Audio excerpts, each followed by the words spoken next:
Greetings to you.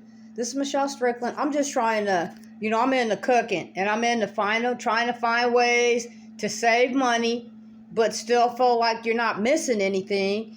And so I made rigatoni. I'm going to bake it in a minute. But what I did, I'm trying to show people that that I'm talking to you about, I do it.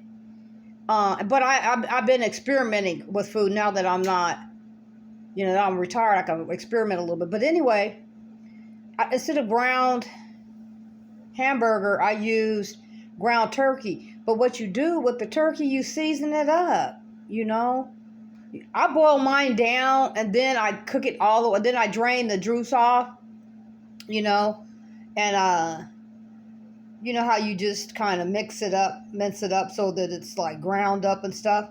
And then most of the time, I'll add some chili powder. It's only me, so I don't need my proportions aren't as big as if I had a family. But I'll throw some chili powder or some salt in there, to throw that taste off. I drain that juice, though. You drain the juice down off of it for turkey. Just, get rid of that juice. I boil it down, though, because it's easier for it to be, mince it up or whatever. I don't know if I'm using the correct terms. But at any rate, so I'm trying to find economical ways to eat where it's not as expensive on the budget, but it tastes just as good. And so, if you have like garlic powder, onion powder, if you want to put your diced onions or whatever you want to add to it, I'm working with few ingredients. I'm trying to make dishes with few ingredients. But what I did do was I added some cottage cheese and just a little bit of cheese.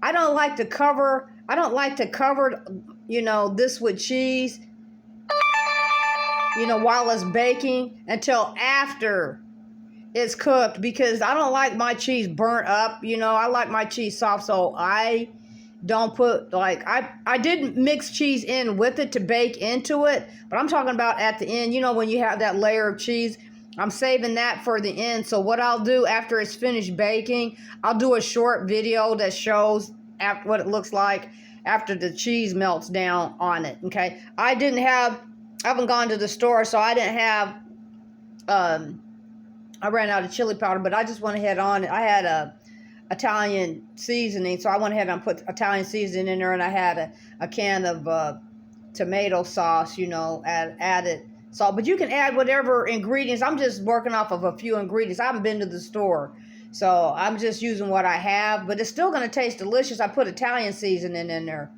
and some sea salt.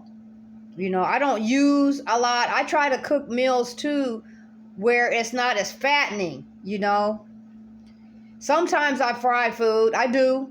But I also balance. Most of the time, I don't, I cook differently. But I eat very healthy. And then I have canned vegetables, stuff like that. But I also buy frozen vegetables. Frozen vegetables really aren't that expensive, So I'll put some sort of a green vegetable with this rigatoni later tonight. But I also finished my my rotisserie turkey is finished. You can't tell me that doesn't look delicious. I just put sea salt on there. I didn't put anything else. I didn't put any butter. I didn't do any of that. I put sea salt on there, and the skin is on. So I will slice this up. I will slice this up so I can have sandwiches, and I will freeze it. I will, I'll put a couple of slices in there in individual sandwich bags and freeze it. Then what I can't slice off for sandwiches, I'm going to boil the rest of this turkey down. I'll boil the rest of it down and get the rest of the turkey off the bone, and then fix some of the remaining rigatoni that I didn't cook for my actual dish that I made, the actual rigatoni dish, and just make noodles out of the turkey and the leftover rigatoni pasta, to stretch my meals out, And like I said, I'll add something green. either Brussels sprouts, green beans, or broccoli for my dinner,